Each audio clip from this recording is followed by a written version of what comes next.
Okay.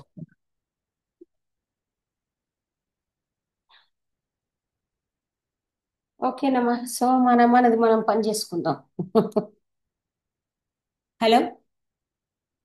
Madam ఆ, start చేసుకుందాం. Yeah, start చేసుకుందాం. ఎందుకంటే అయిపోతే మనకి రికార్డ్ చేసా, అన్ని అప్లోడ్ చేస్తా అని చెప్పాడు. ఓకే అందులో మేడం. ఒక చాప్టర్ మనకి ఒక చివరిలో ఆపేసాం. పేజ్ నెంబర్ 77కి వెళ్తున్నాము. అవునండి. ఆ, అక్కడ అదే అదే వీళ్ళది అవరుద్ధ వృత్తం అవరుద్ధీచ వృత్తి ఉంది కదా, అదనమాట. సో అక్కడ ఒక్కడే గనక అయినట్టయితే ఏం చేయాలి? ఇక్కడ నిజమైన రియల్ పాలిటిక్స్ చెప్తున్నాడు. ఆ, చాలా అద్భుతమైనటువంటి, అంటే ఆ, ఇక్కడ ఈయన చెప్పేది ఎలా అప్లికబుల్ అంటే, మనం గనక చూసినట్టయితే ఇప్పుడు మౌర్య చంద్రగుప్తుడు కూడా తండ్రి రికగ్నైజ్ చేయనప్పుడు, అవరుద్ధం అనే మాటే కాకుండా తండ్రి రికగ్నైజ్ చేయనప్పుడు, ఆ రాజ్య రాజ్యము లేనప్పుడు కృష్ణదేవరాయల వృత్తాంతం తీసుకున్నా మనము, భోజరాజు సంగతి తర్వాత అనుకోండి. భోజరాజు అయితే చిన్నప్పుడే దాన్ని వాళ్ళు వెనక్కి తీసుకున్నారు. అదేవిధంగా చంద్రగుప్తుడు, వీళ్ళకి ఏమైందంటే మీకు తెలిసిన సంగతి ఏమిటి, కృష్ణరాయలు కూడా అన్ని నేర్చుకున్నాడు. తర్వాత కొంతమంది ఎవరైతే ఉన్నారో కొంత సంపదను సమకూర్చుకోవడము ఇవన్నీ చేశాడు. ఇంకా మనకి చంద్రగుప్తుడి విషయంలో తీసుకున్నట్టయితే మీకు తెలిసిందే. చంద్రగుప్తుడు అంతా కూడా సైన్యము మంది మార్బలాన్ని కూర్చుకుని ఏం చేశాడు? ఆయన నందులను భ్రష్టులను చేయాలంటే కౌటిల్యుడు డైరెక్ట్ గా వెళ్ళి ఒక్కడే ఏం చేయలేదు. చంద్రగుప్తుడిని ఆ, దానికోసం ఆ, సిద్ధపరిచి అప్పుడు ఆ నందరాజ్యాన్ని దాన్ని భ్రష్టు పట్టించాడు. అంటే నందులను సింహాసన భ్రష్టులను చేశాడు. కాబట్టి దానికి సంబంధించినటువంటి ఇన్ఫర్మేషన్ మనకు ఇప్పుడు ఈ పారాగ్రాఫ్ లో ఇవ్వబడుతుంది. ఎలా చేయాలి? ఇప్పుడు అవరుద్ధ వృత్తం అవరుద్ధేచ వృత్తి. అలా ఎప్పుడైతే ఒక ఒక స్థానంలో అంటే నియంత్రించబడి ఉంటాడో అప్పుడు ఏం చెయ్యాలి అంటే ఏం చెప్పాడు? వీళ్ళతో కలవాలి, వాళ్ళతో కలవాలి, మాతృబంధువులతో కలవాలి ఇత్యాదులు చెప్పాడు. చెప్పిన తర్వాత ఏమంటున్నాడు? కొంతమంది ధైర్యవంతులు ఉంటారు, అంతా సింగిల్ గానే చేసుకోవాలి అనుకునేవాడు, మంచి పరాక్రమవంతుడు తెలివిమంతుడు ఉన్నప్పుడైతే ఏం చేయాలంటున్నాడంటే, ఏకచరహ, ఒంటరిగా గనక ఉండాలనుకున్నట్టయితే ఒంటరిగానే శ్రమించేవాడవుతే, ఒంటరిగానే ప్రయత్నించేవాడవుతే ఏకచరహ సువర్ణ పాక మణిరాగ హేమ రూప్య పణ్య ఆకర కర్మాంతాన్ ఆజీవేత్. ఆ, ఇవి అన్నీ కూడా సాధారణంగా ఈ ట్రైనింగ్ అనేది రాకుమారులు ఇప్పుడు ఇది ఇది ఇక్కడ ఏదైతే మాట్లాడుతున్నామో చంద్రగుప్తుడి లాంటి వాళ్ళను గురించి కాదు. నేను చెప్పిన సందర్భం ఏమిటి అంటే వాళ్ళు ఎలా చేశారు అనే దానికి మాత్రం చెప్తున్నాను. కానీ అక్కడ చంద్రగుప్తుడిని రాకుమారుడిగా గుర్తించనప్పుడు, అండ్ కృష్ణదేవరాయలది కూడా రాకుమారుడిగా గుర్తించబడనప్పుడు వాళ్ళు చేసిన ప్రయత్నం. ఇక్కడ ఏం చెప్తున్నాడు అంటే రాకుమారుడు అయి ఉండి, ఇదొక్కటి డిఫరెన్స్ మీరు తెలుసుకోవాలి. ఎందుకంటే ఇప్పుడు మామూలుగా వింటున్న వాళ్ళకు డౌట్ రావచ్చు. ఇక్కడనేమో రాకుమారుని గురించి చెప్తున్నాడు, మేడం ఏమో కృష్ణదేవరాయలు చంద్రగుప్తుడు అని చెప్తున్నారని ఎవరికైనా డౌట్స్ వస్తాయి.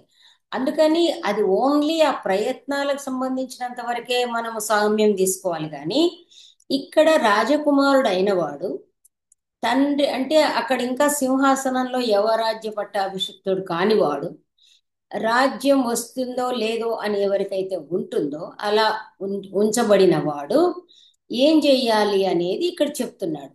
ఎందుకు చెప్పాల్సి వచ్చింది ఆ విషయం అంటే, ఇక్కడ ఏదైతే విద్యలు ఉన్నాయో ఈ విద్యలన్నీ సామాన్యులకు అందుబాటులో ఉండే విద్యలు కావు.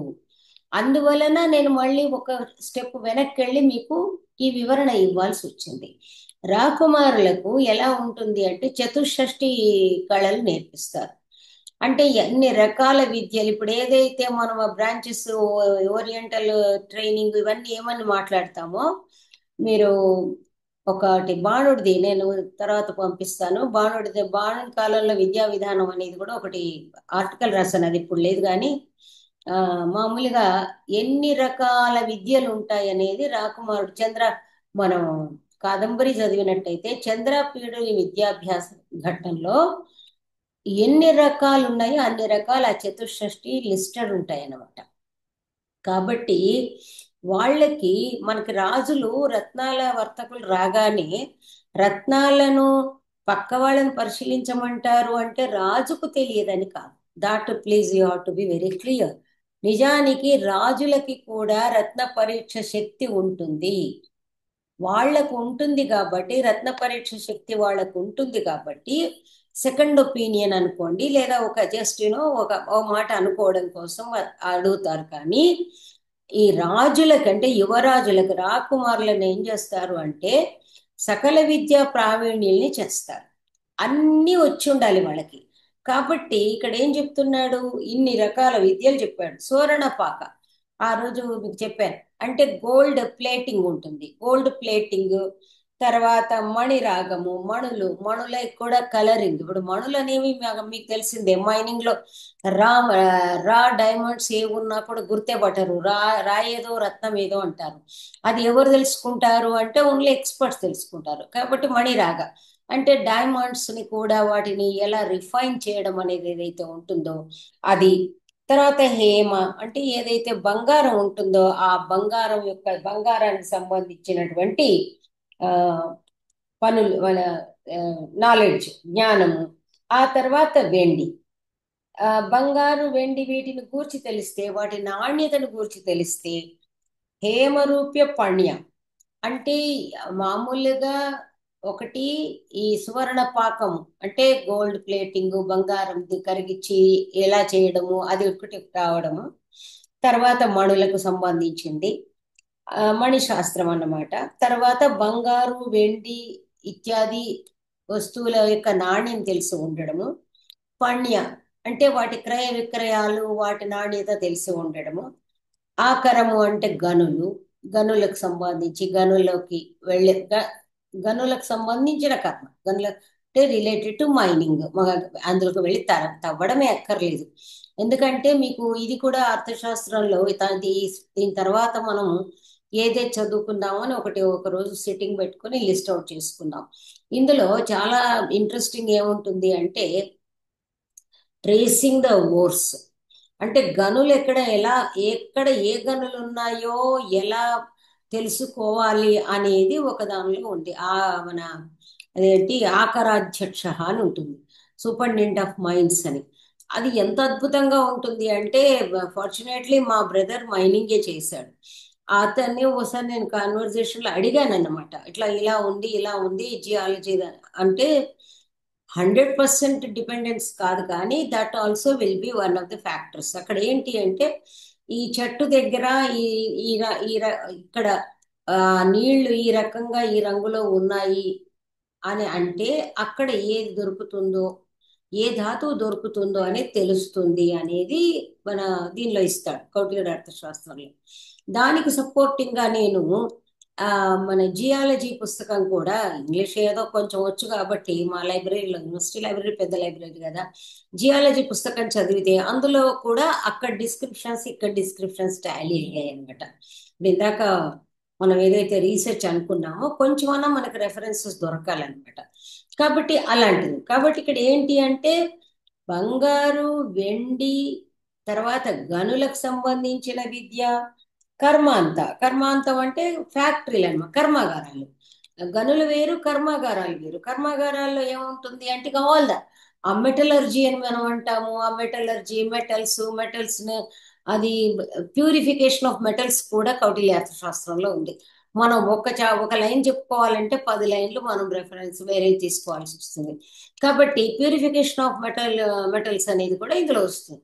అంటే ఇన్ని రకాల విద్యలు కూడా రాకుమారులకు వచ్చి ఉండేవి. కాబట్టి ఏమంటున్నాడు అంటే ఒంటరిగా గనక తన అదృష్టాన్ని పరీక్షించుకోవడానికి ప్రయత్నం చేస్తూ వెళ్తే అప్పుడు వీటిల్లో ఏదో ఒకటి తీసుకుని ఏదో ఒక ఏమంటారు లైవ్లీహుడ్, ఏదో ఒక కార్యక్రమంలో నిమగ్నం అవ్వాలి. తద్వారా ఏమవుతుంది, ఆజీవిక లభిస్తుంది. ముందుగా తన జీవిక దొరుకుతుంది. దానితో పాటు ఆయా రంగాలలో ఆయా వ్యక్తులతో పరిచయాలు పెరుగుతాయి అన్నమాట. కాబట్టి అందుకనే ఏమంటున్నాడు, ఆ జీవేత్ అన్నాడు. ముందుగా జీవిక కోసమని వీటిల్లో ఏదో ఒకటి ఆశ్రయించుకోవాలి.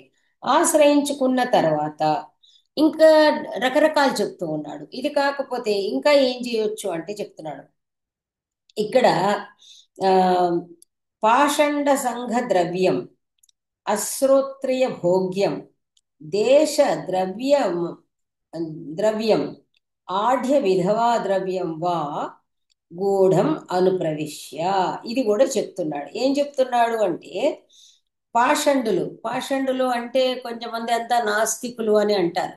అంటే ఆ విధంగా అసలు ఒక రకంగా చెప్పాలంటే ఎందుకు పాషండులు అని వీళ్ళు మాట్లాడుతూ ఉన్నారు అంటే, పాషండులను ఎందుకు వీళ్ళు ఇలా చిన్నగా చూస్తున్నారు అంటే, అందరూ కూడా కొంతమంది ఏం చేస్తారు, వీళ్ళంతా గుంపులుగా తిరుగుతూ, నాస్తికులు అంటే మనము ఆ వేరే రకంగా తీసుకుంటాము. దీనికి అనువాదం ఓన్లీ జస్ట్ నాస్తికులని చేసుకున్నారు కాబట్టి, అంటే ఆ దైవం పైన ఆ తర్వాత ఏమిటి ఎవరికైతే వేదం అంటే ధర్మము అనే మాటల్లో పైన నమ్మకం ఉండదో వాళ్ళు కొంచెం నీతి బాహ్యులు అవుతారు. పాషండులు అంటే మనం సింపుల్ గా చెప్పుకోవాలంటే ఆ ధార్మిక వర్తన లేని వాళ్ళని చెప్పుకుంటే సరిపోతుంది. ఎందుచేతనంటే ఇప్పుడు నాస్తికుల ద్రవ్యాన్ని అపహరించడం అంటే అది పాపం కిందకిన్నో, అది నేరం కిందకు వస్తుంది. అది కాదు వీళ్ళ ఉద్దేశం. పాషండ సంఘ ద్రవ్యం, పాషండ సంఘాలు ఉంటాయి వీళ్ళకంతా. ఏమిటి అంటే మనం ఇప్పుడు చూస్తూ ఉంటాం కదా, ఎక్కడో తిరుగుతూ ఒక లెక్క లేకుండా తిరగటము, ఏదో రకమైనటువంటి వీళ్ళు ఏం చేస్తారు, ధర్మార్జన ఉండదు. ధర్మపూర్వకమైనటువంటి అర్జన ఉండదు. కాబట్టి ఏదో రకంగా సంపాదించి ఏదో చేసి ఒక నియమాలు లేని వాళ్ళని మనం చెప్పుకోవాలి.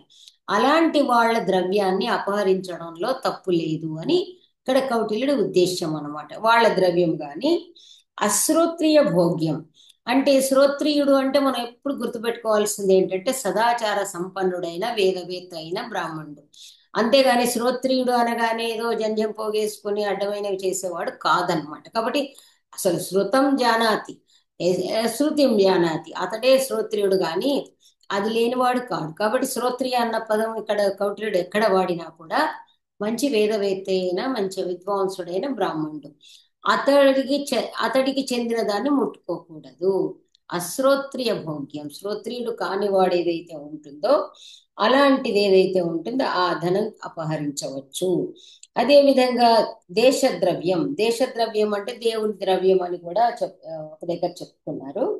సో దేవద్రవ్యం అని ఉంది, దేశద్రవ్యం అని ఉంది అని అందువల్ల దేశద్రవ్యం అంటే ఏమిటి అంటే ఆయా ప్రాంతాలలో లభించేటువంటి ద్రవ్యం అంటే మామూలుగా ఎవరు క్లెయిమ్ చెయ్యంది అట్లాంటిది అనుకోవాలి మనం. ఆ తర్వాత ఇంకొక మాట చెప్పాడు, దీన్ని కూడా మనం పాజిటివ్ అవుట్లుక్ తో చూడాలి. ఆఢ్య విధవా ద్రవ్యం వా అన్నాడు. లేదా ఆఢ్య అంటే అది ఒక ధనవంతురాలైన విధవా ద్రవ్యం. ఎందుకన్నాడు అంటే ధనవంతురాలైన విధవా ద్రవ్యం అంటే కూడా ఏదో మామూలుగా కొంచెం మాయోపాయాలతో చేసి చెప్పి అది గూఢం అనుప్రవిశ్య సార్థయాన పాత్రాణి చ మదన రస యోగేన అతిసంధాయ ఆహరేత్. ఈ విధంగా వీళ్ళ యొక్క ధనాన్ని అంటే ఏమిటి, ఆఢ్య విధవ అని చెప్పడంలో ధనవంతురాలైన విధవ, ఆ తర్వాత సంతానం వగైరా లేని వాళ్ళని కూర్చొని అర్థం చేసుకోవాలి. అతను ఎందుకు ఆ రోజుల్లో ఆఢ్య విధవ అని ఎందుకు చెప్పాడు అంటే సంపద కోసము ఏమైనా వివాహం ఆడిన స్త్రీని అవన్నీ మనకు తెలియదు. కానీ ఒక సంపన్నురాలైనటువంటి విధవా ద్రవ్యము తీసుకుని ఏం చేయాలి, గూఢమను ప్రవిశ్య రహస్యంగా ప్రవేశించి సార్థయాన పాత్రాణిచ, సార్థ అంటే వర్తకులు ఎవరైతే ఉంటారో ఆ వర్తకులు వాళ్ళు ఏదైతే ఉంటారో అంటే ఆ వర్తకుల గుంపులు ఇక్కడ ఏం చేస్తున్నారు, మత్తు మందులు మదన రస యోగేన. ఈ మదన రసము అని అంటే మామూలుగా ఆ ఏమంటారు మత్తు గొలిపే రసం అన్నమాట. కాబట్టి అతిసంధాయ వాళ్ళని అట్లాంటి మత్తు మందులు అవి ఇచ్చి, ఇప్పుడంతా డ్రగ్స్ వ్యవహారం నడుస్తోంది కదా, ఆ సంధాయ ఆహరేత్ అలా చేసి ఆ ధనాన్ని తీసుకోవాలి. ఇక్కడ ఎందుకు చెప్తున్నాడు సార్థయానం అంటే దారి దొంగలాగా చెయ్యాలా అని అంటే, ఇక్కడ ఈ సముద్ర వర్తకులు ఓడలు ఇత్యాదులను మన అనువాదాల్లో కూడా ఇచ్చారు. ఈ వర్తకులు అనే వాళ్ళు కూడా ఏం చేస్తూ ఉంటారు అంటే వర్తకులు కొంత వ్యాపారంలో తప్పనిసరిగా మనందరికీ కూడా మ్యాథ్స్ తెలుసు. లాభము అంటేనే అమ్మిన వెలలోంచి కొన్న వెల తీసేయడం. కొన్న వెల కంటే కూడా ముందు ఉండేది, మేము చిన్నప్పుడు చదువుకున్నాము, ప్రకటన వెల, ఆ, అమ్మిన వెల, కొన్న వెల. ఇవన్నీ కూడా మనకు షాప్స్కి అప్లై అవుతుంది. కొన్న వెల కాకుండా కొన్న ఖరీదని మాత్రం మా కాక కోఖాన అనేవాళ్ళం. అది కాకుండా నిజం చెప్పాలంటే ప్రొడక్షన్ కాస్ట్ అనేది వేరే ఉంటుంది. అది ఎప్పుడు బయట పెట్టారు. మనం కొన్న ధర అనే మాట్లాడతాం కానీ ప్రొడక్షన్ కాస్ట్ పెట్టారు. ఎప్పుడైనా మీరు చూస్తే ఈనాడు ఆనాడు ఏనాడు కూడా వర్తకులు వాళ్ళు ఏదో ఒక 10 రూపాయల వస్తువు ఉంది అంటే, అందువల్లనే మనకు మార్కెట్లలో వాడు 400 చెప్పిన వాడు బేరం తెలిసిన వాడికి 50కో 100కో ఇస్తాడు. కాబట్టి దాని ప్రొడక్షన్ కాస్ట్ పైన వీళ్ళ ఆటోమేటిక్గా అమాయకులను మోసపిస్తూ వెళుతూ ఉంటారు. ప్రొబబ్లీ అందుకనేమో ఆ ధనం కూడా తీసుకోవచ్చు అని చెప్పాడు. ఎందుకంటే వ్యాపారం అనేది ఎప్పుడైతే ఉంటుందో, నిజాయితీగా ఉంటే వ్యాపారం సాగదు. ఇది ఇంతకే వచ్చింది, నాకు 10 రూపాయలకే ఈ వస్తువు వచ్చింది అంటే వాడు 12 ఇమ్మంటాడు. మధ్యన ఇంకా ఏముందో ఖర్చులు అవన్నీ ఉండవు. తర్వాత ఎప్పుడూ కూడా మీరు చూడండి, ఏమీ లేనివాడు, వాడు చదువుకున్న వాడు ఉద్యోగం చేసేవాడి కంటే కూడా బిజినెస్ వాడు అంతస్తులు అంచెలంచెలుగా పైకి పోతాడు.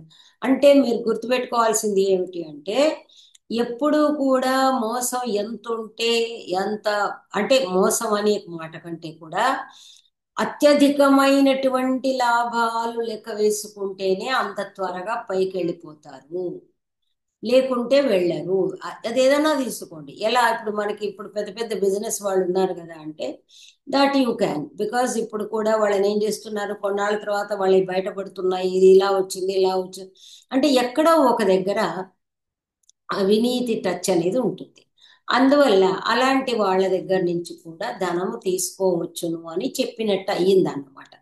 ఎందుచేత అంటే మనం అందరిని పట్టుకొని కౌటిల్యుడు ఇలా చెప్తున్నాడు ఏమిటి, విధవా ద్రవ్యాన్ని తీసుకోవాలంటున్నాడు, ఆ తర్వాత ఏమిటి వర్తకులది కొల్లగొట్టమంటున్నాడు అనేది మాత్రం మనము అలా కొంచెం చెడుగా కాకుండా దానిలో కూడా చూసుకొని, అందువల్లనే ఆఢ్య విధవా ద్రవ్యం అన్నాడు, మామూలుగా అనకుండా ఆఢ్యము అనే ఒక వర్డ్ వాడాడు అనమాట. ఆఢ్యము అన్నప్పుడు ఏమిటి అంటే చాలా చక్కగా బాగా ఉన్నవాళ్ళు. బాగా ఉన్న విధవలు అంటే ఎలాంటి వాళ్ళు ఉంటారు అంటే, వాళ్ళకి చాలా ఉదార గుణం ఉన్న వాళ్ళను మాత్రము అలాంటి వాళ్ళు లేరు. ఏదో మనకి అన్నదానం చేసే వాళ్ళ పేర్లు ఉంటాయి ఇక్కడ, అలాంటి వాళ్ళు ఎక్కడ ఆ రోజుల్లో కాదు, ఏ రోజుల్లోనూ లేరు. వాళ్ళు ఏ రకంగానూ చేస్తారు. కాబట్టి సరే, పారగ్రామికం వా యోగం ఆతిష్ఠేత్. ఇంకా పారగ్రామికం అంటే పరరాష్ట్రంతో, అంటే పొరుగున ఉన్న వాళ్ళు కానీ లేదా శత్రువు. పరులు అంటే రెండు రకాలు. పర అంటే ఇతర అని అర్థం వస్తుంది, పరులు అంటే శత్రువులని. మెల్లిగా ఎవరైతే శత్రురాజులు కొంచెం బలహీనులు ఉంటారో వాళ్ళని కూడా ఎందుకు దేనికోసం అంటే వాళ్ళ దగ్గరికి వెళ్ళడము, భయపెట్టడము, వాళ్ళని ఓడించడము, వాళ్ళని స్వాధీనం చేసుకోవడం. ఇలా చేసుకుని వాళ్ళతో యోగం, ఆ, వాళ్ళతో సాన్నిహిత్యం ఏర్పరచుకోవడం లేదా వాళ్ళని స్వాధీనంలో తెచ్చుకోవడం కానీ చేయాలి. ఇంకా మాతు పరిజన ఉపగ్రహేణవా చేష్టేత.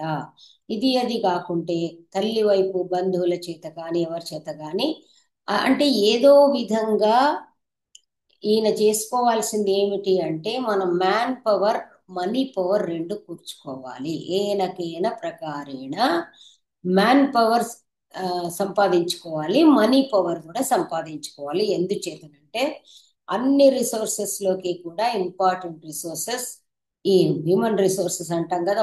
అసలు మానవ మానవ పర్టికులర్లీ పురుష పురుష ద్రవ్య సంపద అని మనం మాట్లాడుకున్నాం అక్కడే ఏమేమి ఉంటాయని. కాబట్టి పంచాంగో మంత్ర అని మాట్లాడుకున్నాం కదా. పురుష సంపద ద్రవ్య సంపద రెండు ఉండాలి, ఆ రెండు తీసుకోవాలి. తర్వాత అలా కాకుండా అంటే is showing the ways to get the money and also people.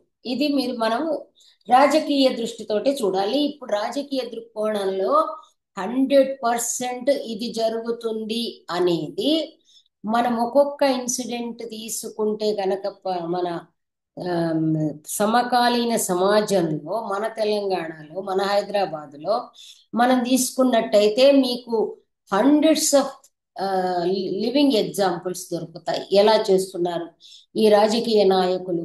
మనం అంటాం కదా నిన్నగాక మొన్న ఇలా ఉన్నవాడు ఇవాళ ఎంతెత్తు అయినాడు అంటే వీళ్ళు ఏం చేశారు, పేదవాళ్ల ల్యాండ్స్ దోచుకున్నారు, పేదవాళ్ళ ఎన్ని దోచుకోవడము, ఏదో అమాయకులను దోచుకోవడము, ఎవరు దిక్కులేని వాళ్ళని తీసుకోవడము, ఇలా చేయడం అనేది ఈ రాజకీయాల్లో ఇప్పుడు అందరూ కూడా వైట్ కాలర్ తో తిరుగుతున్నారు. ఎవరిని ఎవరు ఎందుకు వాడి పొజిషన్లోకి వచ్చాడు చూడండి ఇక్కడ ఎంత కుటిలాహి రాజనీతి అన్నాం కదా. వాడు ఆ పొజిషన్కి వచ్చాడు అప్పుడు ఎవరేం చేయలేరు కాబట్టి ఏనకేన ప్రకారేణ అనేది ఇక్కడ చూపిస్తున్నాడు అనమాట. కారు శిల్పి కుశీలవ చికిత్సక వాగ్జీవన పాషండ ఛద్మభిర్వా నష్టరూప తద్వ్యంజన సఖ ఛిద్రే ప్రవిశ్య రాజ్ఞ శస్త్రరసాభ్యాం ప్రకృత్య బ్రూయాత్. ఇక్కడ చెప్తున్నాడు కారు. కారు అంటే మనము ఆర్టిస్ట్ అని అంటాం కదా, ఈ కమ్మరి కుమ్మరి వడ్రంగం వెళ్ళేవాని వాళ్ళని కారు అంటారు. ఇది చాలా బ్యూటిఫుల్. ఏంటంటే మనకు ఈ ఉణాది ఇది ప్రకరణం అని ఉంటుంది వ్యాకరణంలో. యాక్చువల్గా ఇట్ బిగిన్స్ విత్ కారు. డుక్రయీకరణే అని మీకు మన వస్తుంది కదా భజగోవిందంలో.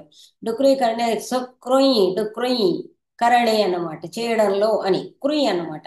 ఇక్కడ క్రియ ఉహు అంటాడు అంటే ఏంటి, కరోతి ఇది కారుహు అని దాన్ని ఫస్ట్ ఉణాదాటిలో ఫస్ట్ సూత్రం అన్నమాట.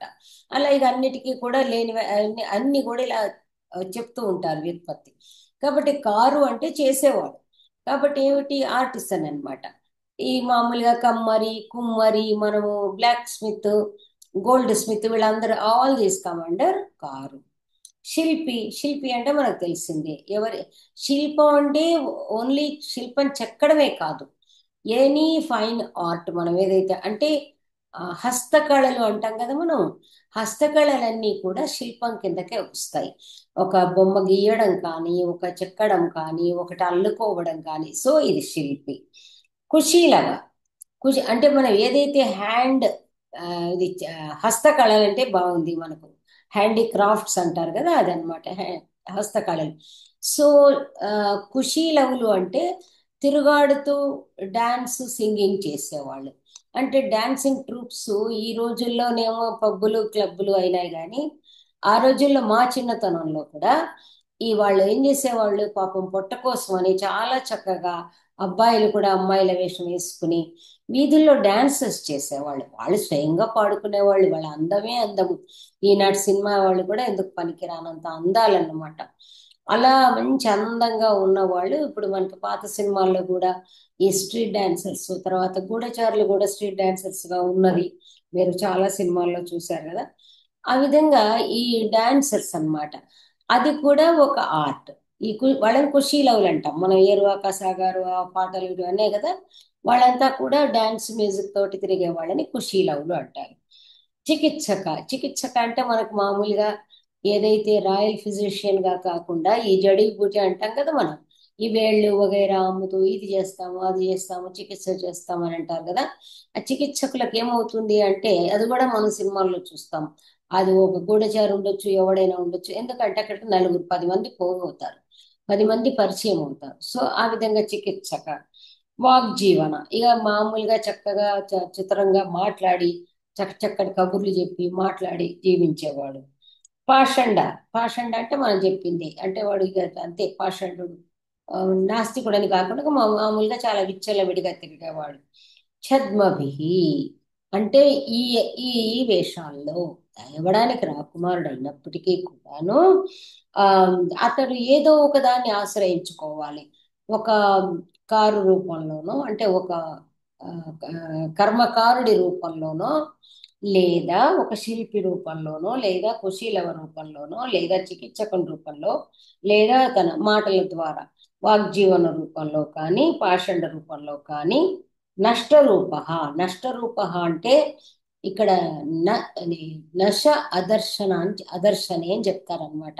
అందుకే నష్ట అని అన్నప్పుడు నష్టం వచ్చింది అంటే ఇట్ ఈస్ నాట్ యునో అది మరణించింది. It is not destroyed. మనము నష్టము అన్నప్పుడు disappeared, not destroyed. Destruction is different, disappearance is different. కాబట్టి ఈ ఇక్కడ ఏదైతే నష్టరూప అంటే ఒరిజినల్ రూపాన్ని వదిలేసుకుని అతని రూపం ఏదైతే ఉంటుందో ఆ రూపం కాకుండా మారు వేషం, వీటిలో ఏదో ఒక వేషం ధరించుకోవాలి. తద్వ్యంజన సఖ, ఏదైతే తను ధరిస్తున్నాడో అలాంటి రూపంలోనే ఉండేవాడిని, ఒక మిత్రుని కూడా అదే దానిలో, ఎందుకంటే వాళ్ళు సహచరులు కడితే లేదా తత్సంబద్ధమైన వేషంలో కానీ పెట్టుకుని రాజ్ఞ ఛిద్రే ప్రవిశ్య, రాజు యొక్క మన ఛిద్రంలో అంటే రంధ్రంలో, అంటే రాజు యొక్క అంతఃపురంలో, రాజు యొక్క రహస్య మందిరంలో ఏదో ఒక రంధ్రాన్ని అన్వేషించుకొని ప్రవేశించాను. రంధ్రం అంటే లూప్ హోల్, ఏదో అంటాం కదా, సెక్యూరిటీ ఫెయిల్యూర్ ఇత్యాదులు అంటాం కదా. ఏదో ఒక సమయంలో ఏదో ఒక లూప్ హోల్ పరిగణించుకొని చూసుకొని వెళ్ళి రాజును శస్త్ర రసాభ్యాం ప్రవృత్య, శస్త్రము తర్వాత రసము ఏదో అంటారు కదా. అంటే మామూలుగా మనకు అది చంపాలంటే సౌండ్ రాకూడదు, సౌండ్ రాకూడదు అంటే ఒక రసాన్ని కూడా ప్రయోగించడం. ముందుగా మనం అన్ని పిచ్చి క్రిమినాలజీలో అన్ని తెలుసుకుంటున్నాం కదా. అందువల్ల ఆ ఆయుధం చేత లేదా ఒక విషం, రసం అంటే ఇక్కడ విషమే, మన నాట్యశాస్త్రంలోని రసం కాదు, షడ్రసాలు కాదు. రసం అనే పదానికి నీరని, రసం అని, విషం అనే అర్థం కూడా ఉందన్నమాట. ఎందుకంటే మనకు రసదుడు అనే గూఢచారి కూడా వచ్చాడు, ఆ సందర్భంలో కూడా విషం ఇచ్చేవాడనే మనం చదువుకున్నాం. కాబట్టి రసం చేతగా శస్త్రం చేతగాని చంపేయాలి, అతన్ని ప్రహృత్య చంపేసి హతమార్చి ఇలా అనాలి, ఏమని? అహం అసౌ కుమార, ఇగో నేను రాకుమారుని. సహభోగ్యమిదం రాజ్యం ఏకో నారహతి భోక్తం, ఇది మీకు 100% ఈ రోజులో దానికి పనికి వస్తుంది. ఏమని? నేను రాకుమారుణ్ణి, ఈ రాజ్యము సహభోగ్యం, ఇదేదైతే రాజ్యాధికారం ఉందో ఇది ఒంటరిగా అనుభవించడానికి నేను ఈ పని చేయలేదు. ఇది కలిసి అనుభవిద్దాము, సహభోగ్యం. రాజ్యం ఏకః న అర్హతి భోక్తుం, ఒక్కడే రాజ్యాన్ని అనుభవించకూడదు. కాబట్టి మీరు నాతో సహకరించారా, మీకు కూడా నా రాజ్యంలో నేను భాగం ఇస్తాను. ఈ అగ్రిమెంట్స్ అన్ని మనకు తెలిసినవే. తత్ర ఏ కామయంతే భర్తం తానహం ద్విగుణేన భక్తవేతనేన ఉపస్థాస్యే ఇది. అందువల్ల నన్ను రాజుగా అంగీకరించిన వారికి, నేను రాజు అవ్వడం మీకేమో ఇష్టమైతే గనక మీకు నేను ఇతపూర్వం ఉన్న రాజుగారి కంటే కూడా భక్త వేతనం, భక్తం అంటే మీకు డి అంటాం కదా మనం, భక్తము అంటారు, భక్తం నుంచి వచ్చిందే భక్తం అన్నమాట. కాబట్టి భక్తం అంటే మామూలుగా మనకి అలవెన్సెస్ కింద తీసుకోవాలి. వేతనం అంటే మంత్లీ శాలరీ, మంత్లీ కాదు, వీళ్ళు పరాన్నం ఉండేది పాతకాలంలో అర్థశాస్త్రంలో. పరాన్నం మీకు ఏదో ఇప్పుడు 6 ఇస్తారు కదా వీళ్ళు, 2 lakhs 3 lakhs 10 lakhs అనేది చెప్తూ ఉంటారు కదా ఈ ఫారిన్ సిస్టంలో, అది పరాన్నం లెక్క కడతారు. అదే విధంగా కౌటిల్య అర్థశాస్త్రంలో కూడా మన యాన్నం పర్ యాన్నం ఇన్కమ్ అనేది మెన్షన్ చేయబడుతుంది అక్కడ, భృత్యభరణీయం అనే ఒక అధికరణ చాప్టర్ లో. అదే విధంగా భక్తం, భక్తం అంటే మనకు రోజు కూడా మనకి ఏదైతే ఉంటుందో, మనకి బోర్డింగ్ అండ్ లాడ్జింగ్ అంటాం కదా, అంటే మనకు భత్యం, జీత భత్యాలు అంటాం. కాబట్టి జీతం అనేది వేరు, భత్యం అనేది వేరు అన్నమాట. మనకు అవసరమైనటువంటి ఆ గ్రోసరీస్, రేషన్ ఏదో ఉంది కదా అలా. అందువల్ల భక్త వేతనం ఎలా ద్విగుణేనా, మీకు అతను ఇచ్చిన దానికంటే ద్విగుణీకృతంగా నేను ఇస్తాను, డబుల్గా ఇస్తాను నాతో గనక ఉంటే అని. ఇలాంటి మార్గం ఎన్నుకోవచ్చు, ఇది అవరుద్ధ వృత్తం. ఈ విధంగా ఆ రాకుమారుడు చేసుకోవచ్చును, దీనికి ఒక అవకాశం ఉంది. ఆ తర్వాత మళ్ళా అవరుద్ధేచ వృత్తి, ఇంతదాకా అవరుద్ధుడైన రాకుమారుడు ఏం చెయ్యాలి, ఎలా చెయ్యాలి, అతని ఫ్యూచర్ ఎలా చూసుకోవాలి, మంచివాడైతే ఎలా చెడ్డవాడైతే ఎలా అనేది ఇంతవరకు చెప్పి, ఇప్పుడు అవరుద్ధేచ వృత్తి, అవరుద్ధుడైన పుత్రుని విషయంలో మన ఏదైతే ఉంటుందో మినిమం ఏదైతే కర్టెసి ఏం చేయాలో మానవ యత్నం చెప్తున్నాడు. అవరుద్ధంతు ముఖ్యపుత్ర అపసర్పా ప్రతిపాద్య ఆనయేయు, ఎవరైతే ఈ విధంగా నియంత్రించబడి ఉన్నాడో అంటే మొండి పట్టు పట్టడం వల్లనో, మూర్ఖత్వం వల్లనో, వ్యసనపరుడు అవ్వడం వల్లనో ఎక్కడైతే ఉంచామో అతని దగ్గరికి ముఖ్యపుత్ర అపసర్పాహ. ఇక ముఖ్యపుత్రులు అంటే ఈ ముఖ్యులు అంటే మనం ద్వాదశ తీర్థులని మాట్లాడుకున్నాం కదా. ప్రధాన అమాత్యాదులు ఎవరైతే ఉంటారో వాళ్ళ పుత్రులు కానీ, ఇంకా అపసర్ప అంటే మన గూఢచారులు, ఇదివరకు మనం చదువుకున్నాం కదా, గూఢచారులు వాళ్ళు వెళ్ళి ఏం చేయాలి, ప్రతిపాద్య, బాబు నీకు నువ్వు ఊరికే కొంచెం చెప్పినట్టుగా విను, కొన్నాళ్ళు ఓపిక పట్టు, నిన్ను రాజుగారు చక్కగా స్వీకరిస్తాడు, నువ్వు అలాంటివి చేయకు, నీ వ్యసనాలు మానుకోనైనా, నీకు రాజ్యం కావాలంటే చెప్పినట్టు వినాలి అని ప్రతిపాద్య, అతనికి అంతా కూడా ప్రతిపాదించి బోధించి తీసుకురావాలి ఆనయేయువు. లేదా వాళ్ళు ఆ అమాత్య పుత్రాదులకు వినకపోతే మాతావ ప్రతిగృహీత. ఇప్పుడు కొడుకు చెడ్డగా ఉండొచ్చు కానీ తల్లి చెడ్డగా అయి ఉండాలి అని ఒక ఇది లేదు కదా. అందువల్ల ఒకవేళ అతని తల్లి మంచి ఆదరణీయురాలు అయితే, గౌరవపాత్రురాలైన వింటే ఆమెనన్నా పంపించేసి కొడుకును బుజ్జగించి తీసుకురమ్మని పంపించాలి. త్యక్తం గూఢపురుషాః శస్త్రరసాభ్యాం అన్యుః. ఒకవేళ ఎంతకీ వినకుండా ఉంటే ఇంకా అతడు త్యజించబడిన వాడు, అంటే వాడు ఎంతకీ బాగుపడడు. నిజం చెప్పాలంటే ఇది కొంచెం బాధాకరము, వినడానికి కఠినంగా అనిపిస్తుంది కానీ ఫ్యాక్ట్ ఏంటంటే, ఆ భారతీయుడు సినిమా వచ్చింది చూడండి, ఇప్పుడు దుష్టుడైన వాడు అదేది మన కులమెల్ల చెరచురా అని ఉంది కదా.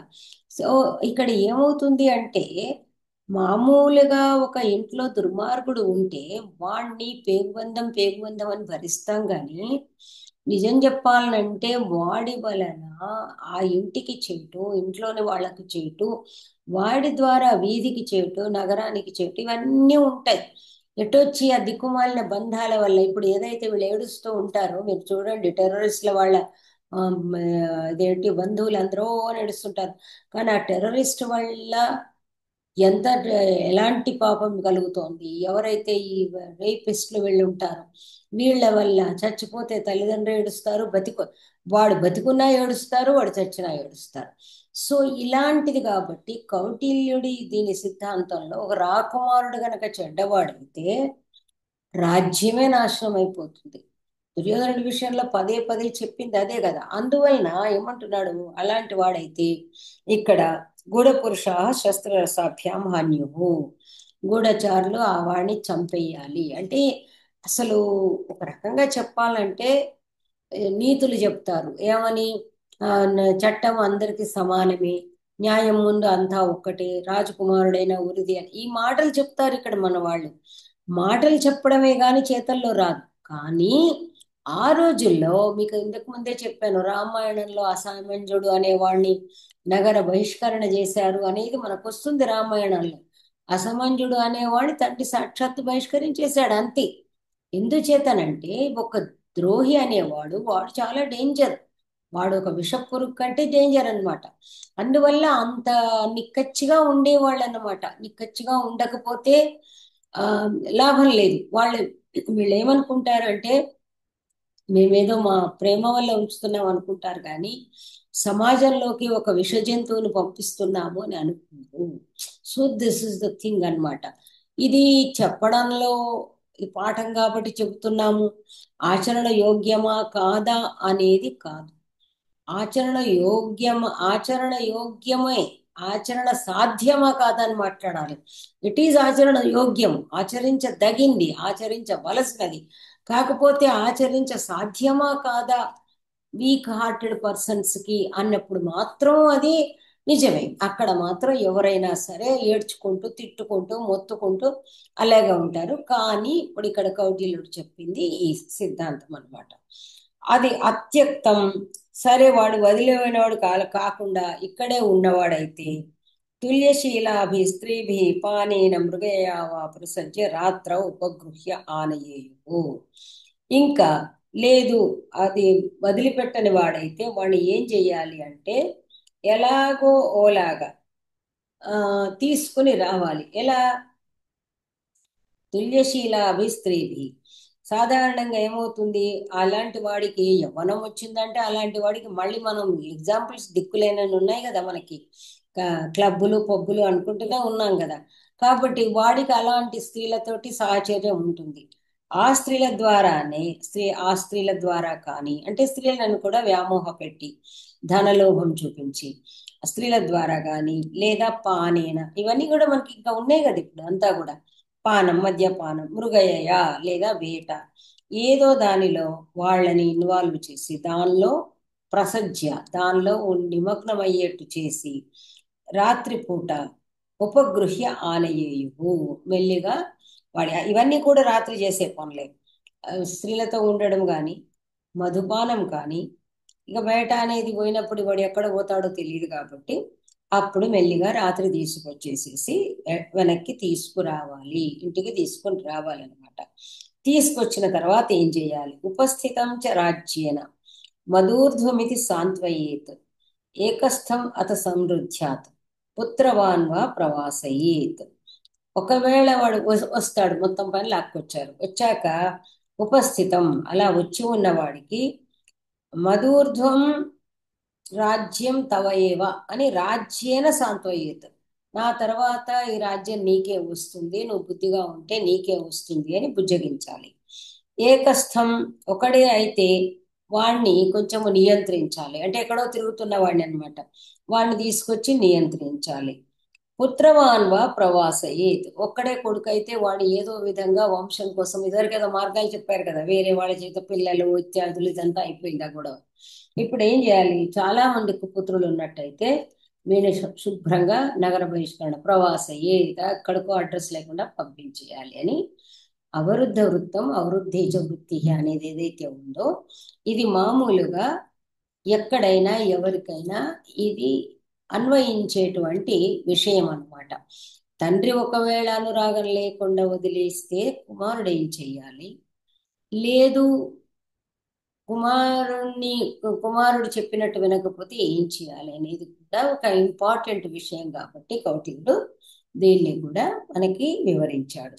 ఇంకా తర్వాత వచ్చేది మనకు రాజప్రణిధి. రాజప్రణిధి అంటే, ప్రణిధి అంటే వాళ్ళని నియమించుట. సరే, అందరిని నియమించాడు, మరి రాజుది ఏమిటి అంటే రాజు యొక్క రాజ్ఞ కర్తవ్యం అని ఇచ్చాడు.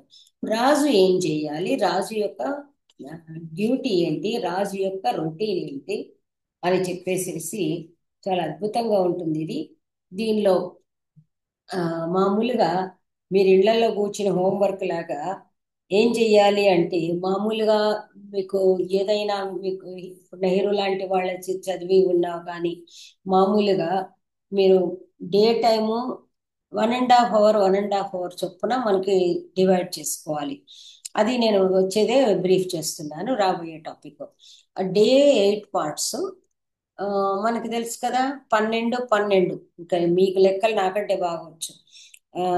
12 గంటలు 12 గంటలు, ఒక 12 గంటలని 8 భాగాలు, అంటే పగటి భాగం డే అన్నమాట. డే 8 భాగాలు, నైట్ 8 భాగాలుగా విభజించాలి. అంటే ఈచ్ స్లాట్ కంటైన్స్, అదేదో గడియల్లో వాళ్ళు చెప్తారు, 1.5 అవర్స్కు మనకు వస్తుంది. 1.5 అవర్స్కు మనకు వస్తే, మనం మామూలుగా ఒక ఎన్టీ రామారావుని గురించి వింటుంటాము, 3 o'clock లేస్తాడని, మనం బ్రాహ్మీ ముహూర్తం అంటాము. అది తర్వాత నాకు చిన్నప్పుడు మేము విన్నదే, నెహ్రూ ఇప్పటికీ మనం చిన్నవాళ్ళము.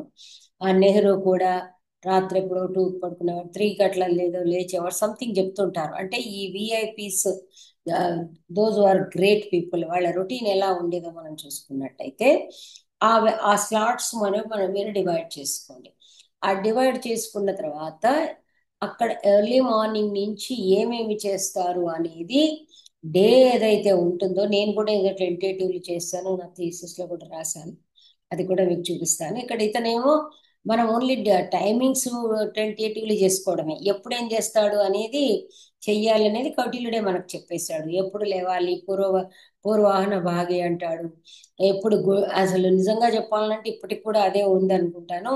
ఎర్లీ మార్నింగ్ లేచిన తర్వాత ఫస్ట్ ఏదో వీళ్ళని గూఢచారులను చూడడము, ఆ తర్వాత వ్యయాలను చూడడం, ఇలాంటివన్నీ కూడా ఎప్పుడు ఏం చెయ్యాలి, ఎప్పుడు స్నాన సంధ్యానికి టైం ఉంటుంది, ఎప్పుడు ఈ మన ట్రూప్స్ను, ఐ డోంట్ నో ఇప్పుడు ప్రెసిడెంట్ ప్రైమ్ మినిస్టర్ రోజు చేస్తున్నారో మనకు తెలియదు, కానీ ఆ ఆర్మీ ట్రూప్స్ పరిశీలించడం, చతురంగ బలాలు ఉంటాయి కదా, వాటిని చూడడం, అంటే వాటి కనీసం వాటి విషయాలు తెలుసుకోవడం, హౌ దే ఆర్ గోయింగ్ అని, అంతా కూడా 8 టోటల్గా మనకి 16 భాగాల్లో రాజు యొక్క రొటీన్ చేసేసి, రాజు ఎంత అలర్ట్గా ఉండాలి, రాజు గనక ఇప్పుడు ఏదో తాగి పడుకుంటారు అని మనం మాట్లాడతారు కదా, రాజు అలసుడు అవుతే అందరు ప్రజలు కూడా అలసుడు అవుతారు అని మొదలుపెట్టి చాలా అద్భుతంగా రాజప్రణిధి చెప్తాడు.